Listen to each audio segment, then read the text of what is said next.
Hello, everyone. Thank you so much for joining us. We really do feel honored. I think it was wonderful of the conference to save the best for last, and I'm really excited to be here today. As Phil said, I'm Joanne Barefoot. I'm CEO and co-founder of AIR, the Alliance for Innovative Regulation, a nonprofit working on these issues, and I'm a former regulator myself at the OCC.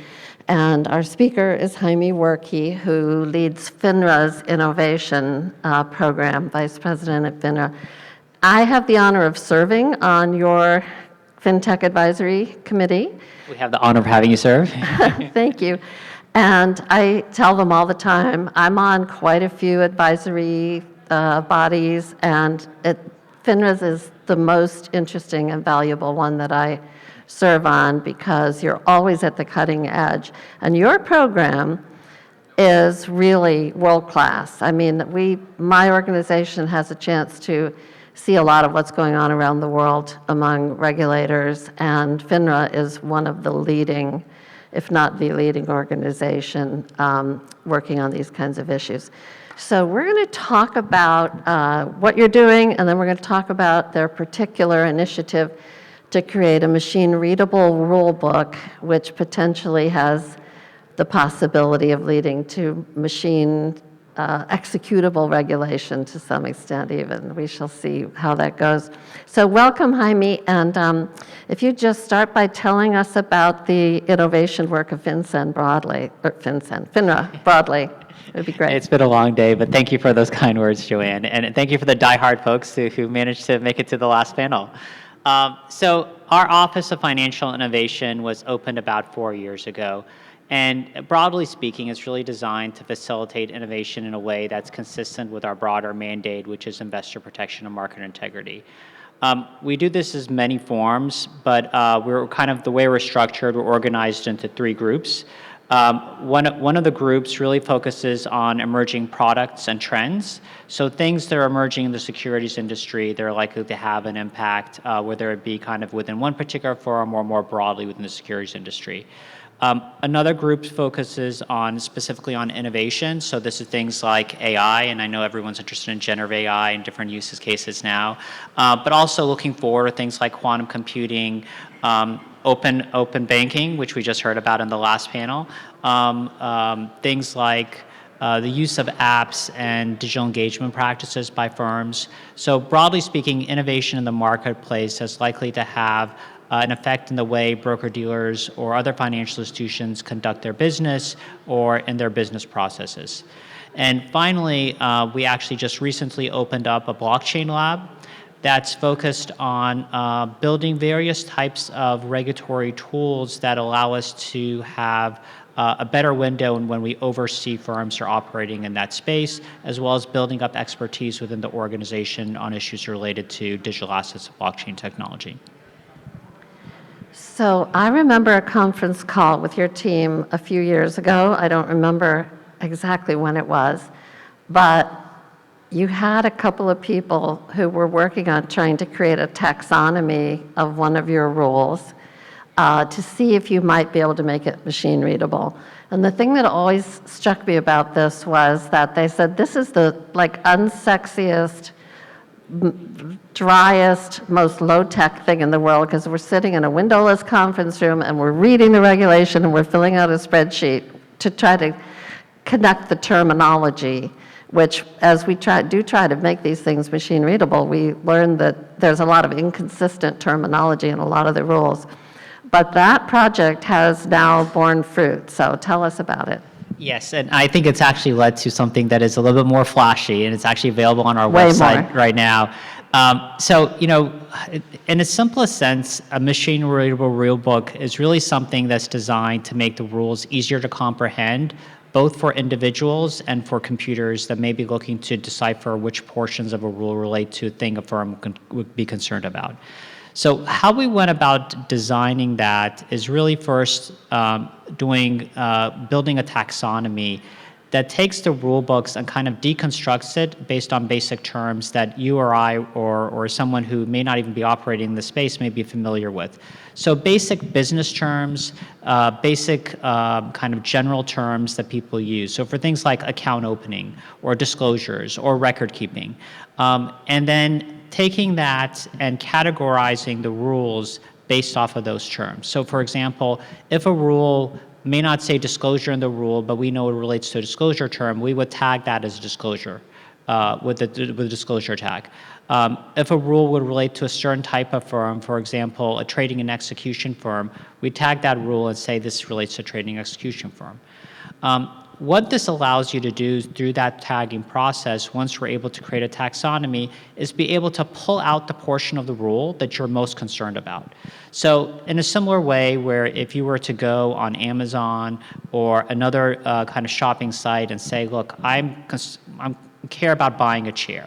I want this chair to have a certain height. I want it to be a certain color from a certain maker, a certain brand. And then you pull out this list of chairs that fit that criteria. If you're a firm or an individual, you could say, well, I am, I'm a clearing and carrying firm, and I care about debt securities, and I want to know what record-keeping requirements apply. And it'll pull out for you the portion of the rule book, the rules specifically, that deal with those specific requirements based on kind of those general business type terms. And that empowers people to be able to kind of figure out what are some of the key requirements. So if I'm a startup firm, and I may not necessarily have a lawyer when I begin, but I want to know what things I'll have to build before I even kind of become registered with FINRA. And this will allow you to kind of at least have a first pass of that. Now, obviously, it's not meant to provide legal advice, so before you actually come in, you probably will have to eventually get a lawyer. But at least for a first pass, it lets you have an idea of what the types of things may apply. So we built that taxonomy. That was the initial phase. The second phase was building delivery mechanisms. So we built two different delivery mechanisms that are both actually available on FINRA's website now. One is basically a user interface that we call First, which is basically an enhanced search tool. And what that allows you to do in this way that I just described right now, you could go in and say, list the type of firms you are, list the types of service that you care about, list the type of kind of products that you care about, and just click these, basically check these boxes, and it'll pull down for you the portion of those rules that relate to what you're concerned about. Now, this is a prototype, so we've only done this for 40 of our rules, but those 40 rules based off Google Analytics that we did represent about 50% of the page views that we get for our rules. So they're the most substantive, they're the most frequently cited rules that we have. And then the other delivery mechanisms that we have is an API process, and you might have heard in the last panel to talk about API, the ability to pull in kind of data. What this allows you to do is basically pull in all the text from our rules on a real-time basis so that if our rules are updated tomorrow, that update will be also similarly updated. But it also allows you to pull in the metadata that's attached to the rules, which is this tag taxonomy that's embedded in it. And that once you pull in all that data, so if you're like a large firm or a fintech firm and you have your own policies and procedures, they're similarly tagged, you'll have a way of being able to decipher how your rules may need to change based off of how your own policies and procedures may need to be changed based the way our rules are changed. For example, if we have a rule related to an advertising requirement that's changed, and that advertising requirement gets tagged with requirements around, for example, disclosure, you would know that you'd have for your policies and procedures disclosure requirements that we need to get updated from a computer-to-computer system without any person actually even being involved in that process. So then you can focus in that person on kind of how that would go about doing that, as opposed to kind of knowing they need to do it and which portions of your rules, which portions of your policy and procedures that would relate to. So you and I work in the world of regulation, and we find this incredibly exciting, and we realize it's, to most people, they would probably be falling asleep listening to us. But talk about the vision for what could come about from what you're building. How would the regulatory world for broker-dealers be different in terms of compliance difficulties, costs, barriers to entry, the expenses of being a regulator? the expenses of complying, all of it. Yeah, at the end of the day, this tool is really designed to serve a purpose, right? And that purpose is to, one, make it easier and more efficient and more effective for firms to be compliant, right? And what that does is lead to a more kind of compliant environment for investors. And investors, therefore, are able to operate in a space that has less risk for them. And my sense is that most of the firms we regulate really do want to engage in a compliant culture. But sometimes, especially for some of the smaller firms or some of the firms that may be less savvy, they may miss things or they may not be aware of how to go about doing this. And this tool is really designed to do that. Now, in addition to kind of issuing this tool, the two delivery mechanisms I talked about, we also issued a special notice. And the special notice went through in painstaking detail kind of the process we went about in kind of building this machine-readable rule book. But it also asked a series of questions about what we should do going forward. How should we kind of take it from this prototype basis to something that'll be more full-fledged? Should we have kind of an open source mechanism where kind of we've developed the initial taxonomy, others can take that and build onto it? Based on an open source community that we may support or work with in some manner? Should we go through a process of kind of tagging the rules using kind of various AI techniques so that we can kind of get a large set of the rules done in a relatively short period of time? Should we work with a vendor to help us do some of this?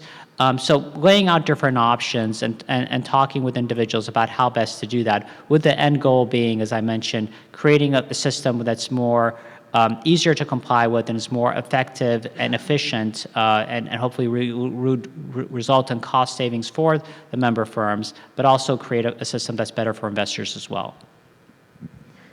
So let's bring in generative AI and Chat GPT. There was a panel earlier today talking about a project where somebody has downloaded some portion of the SEC rules and fed them into generative AI. I'm going to meet soon with somebody who's got a project where they took the unfair and deceptive acts and practices guidance of the CFPB and put that into a generative AI, and now you can feed in the advertising material or marketing material on a product and look for red flags on unfair practices.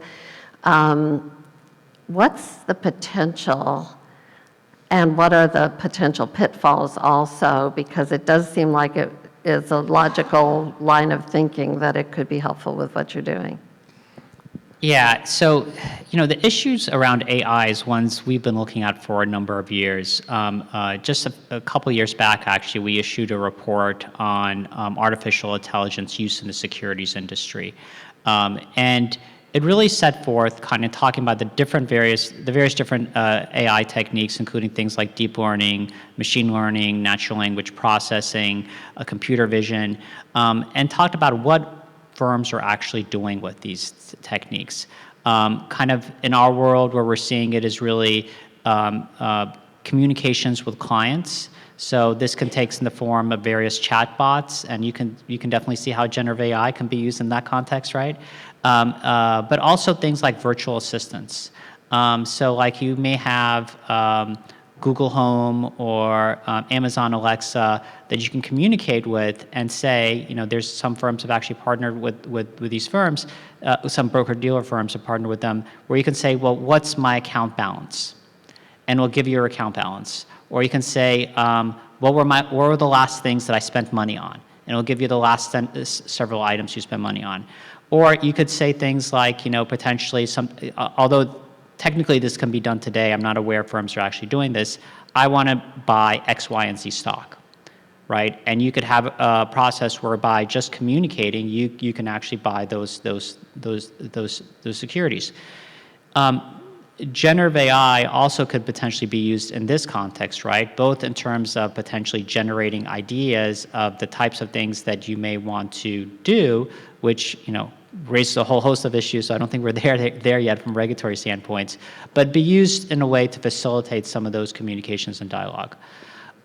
The other place where we've seen and used in communications with the public is around primarily kind of understanding what people are visiting on people's websites, and also kind of what investment portfolio that they have, information they may find through open banking about what they have in other places, and using AI tools to feed that information to an actual registered rep or an investment advisor to be able to generate ideas for what types of products they maybe want to invest in the future, or what types of gaps may be there in their financial portfolio. Now, again, this could be another place where generative AI may take a foothold as well.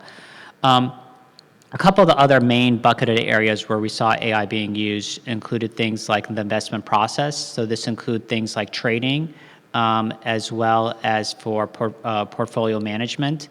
Now, on the trading front, I would just note that it was recently announced in the press that Citadel had entered into an agreement with Open Finance to use a licensed version of ChatGPT and the kind of the algorithm that's applied there. So you could definitely see a world in which that could feed into the world of trading, right?